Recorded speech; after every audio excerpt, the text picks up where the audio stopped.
Arrêtez de travailler autour de vos problèmes d'épaule pour améliorer votre épaule. Tu en es où, toi, de ton travail autour de l'épaule quand tu as des douleurs de l'épaule? Et est-ce qu'à un moment, tu as envie qu'il y ait des vrais résultats? On en oublie, quand on travaille autour de l'épaule, de travailler autour des vraies causes.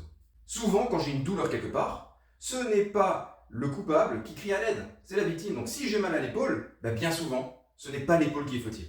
Donc arrêtez de faire vos renforcements musculaires dans tous les sens. Je vais te donner les étapes qu'il va falloir que tu viennes checker si tu as envie d'avoir une épaule saine. La première étape, c'est ta respiration. Comment ton diaphragme fonctionne? Est-ce que tu savais que là, cette partie du corps humain va avoir un impact immédiat sur l'épaule? Donc vérifie ta manière d'utiliser ton diaphragme et de bien respirer. Deuxième étape, je vais venir vérifier mes yeux. Parce que mes yeux ont un impact sur l'épaule. Je vais te donner un exemple. Tu vas mettre tes mains ici, tes doigts, à l'arrière des cervicales et tu vas bouger les yeux de gauche à droite. Tu vas sentir que les muscles bougent. Si les muscles bougent, vous savez que les muscles sont liés les uns avec les autres. Je vous invite à vous référer aux chaînes myofaciales de Tom Myers. Et donc là, vous verrez que les muscles qui sont reliés ici vont se relier aussi à l'épaule. Dans ce cas-là, pourquoi si là, ici, j'ai un manque de mobilité et que je travaille mes yeux tout de suite derrière, je vais améliorer ma mobilité au niveau de l'épaule.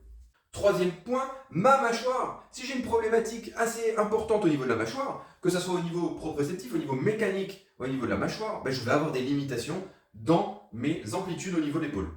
Ensuite, il y a le système vestibulaire. Le système vestibulaire, c'est l'oreille interne. Le système vestibulaire va aussi permettre d'améliorer le tonus au niveau du corps humain et d'améliorer les extenseurs. Donc, si je veux améliorer mes extenseurs, la première chose que je vais faire, c'est pas du renforcement musculaire, ça va être de travailler autour de mon système vestibulaire. Je vais aller aussi regarder les réflexes archaïques autour de mon épaule. J'en ai beaucoup, notamment les réflexes toniques asymétriques du cou, réflexes toniques symétriques du cou, mais j'ai aussi les réflexes de traction des mains et tous les réflexes au niveau de la main, de préhension. Et dernier point, je vais pouvoir aussi travailler autour de mon épaule. Donc si j'ai une grosse problématique et qu'elle est d'ordre proprioceptif, dans ce cas-là, je vais pouvoir travailler autour de mon épaule.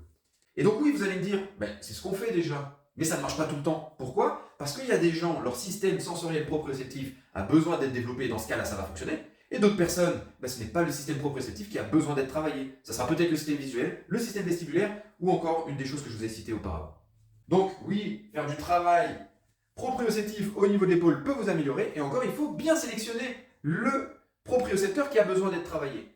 Peut-être que ce sera mes mécanorécepteurs, et donc dans ce cas-là, faire des exercices de renforcement musculaire, d'étirement, ça va peut-être avoir un intérêt, mais peut-être que ça va être d'autres propriocepteurs, et dans ce cas-là, je me trompe complètement quand je donne du travail de renforcement musculaire aux personnes que je suis.